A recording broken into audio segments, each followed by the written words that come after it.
Welcome back. This started 9 years ago by a group of friends who met through an email. Then they started an event business called Curly Girl Collective. Their mission? To make women with naturally textured hair feel beautiful, celebrated, and appreciated. Today, CurlFest has grown into a huge event with tens of thousands of attendees, and their list of hair care sponsors, well, it just keeps growing. And joining me now is one of those founders who started with that email, and she's also the master connector, Gia Lowe. Gia, thanks so much. Thank you for having me, Karen. I mean, how did this festival really all start? Because I know it's funny, at the National Association of Black Journalists Convention this year, there was one picture of all the journalists, all the reporters who are wearing their natural hair. So this has become a big thing now. It absolutely is. So CurlFest is the world's largest natural beauty festival. In 2019, we celebrated our 6th year on Randall's Island with upwards of 30,000 attendees representing 32 countries from across the globe. Oh, wow. Yes, so it's a destination experience. Everyone is coming there to connect, to celebrate, and to learn. Yes. So you're doing this in New York and Atlanta right now. Anywhere else you're planning? So New York has been our home. This is our first year coming to Atlanta. Oh, wow. We do have some international surprises in tow. But one thing I'll note about why we started this, because you mentioned 9 years ago, the festival is 6 years old, but Curly Girl Collective, as an organization, we started on that email thread because we were asking ourselves these questions about how we show up into the room. Are we comfortable showing up with our afro to an interview and certain that we'll get the job?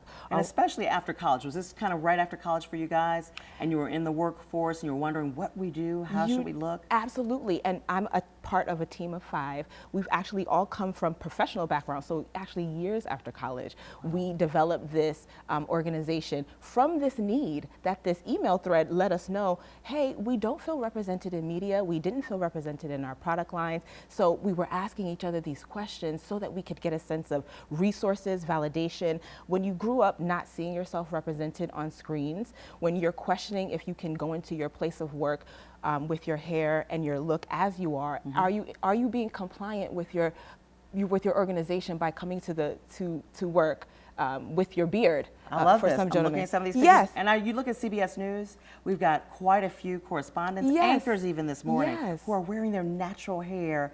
And it's beautiful. It's beautiful. Because that was always the excuse for us. You know, corporate America wasn't ready for us to have our hair the way it really is. Absolutely. So we had to press it, we had to perm it, we had to color it. Look at that, that's gorgeous. It's really a testament to the shift that society is allowing and celebrating with us. Don't get me wrong, we love doing different things with our hair. It's an extension of our creativity, but we want to be able to show up just as we are, and that's what this festival is really grounded in doing. So what did you find out after that email thread? What is it that we need to do? How are we going to help other women of color who want to just be natural? One way is to come to festivals like CurlFest and educate each other and our brand partners. They're listening. So Curly Girl Collective is a collective voice.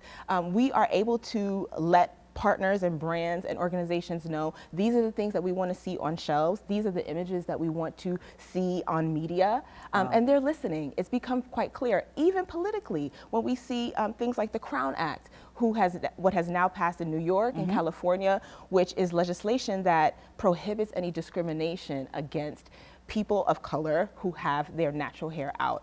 Obviously, our hair is an extension of our ethnicity, our cultural identity.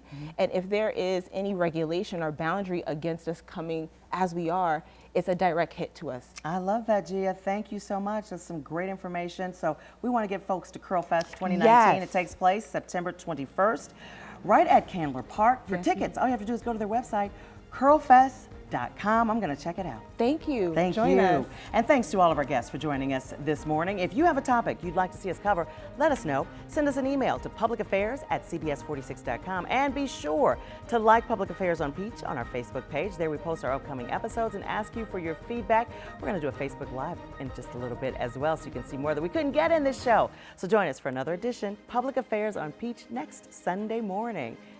I love it. Yay.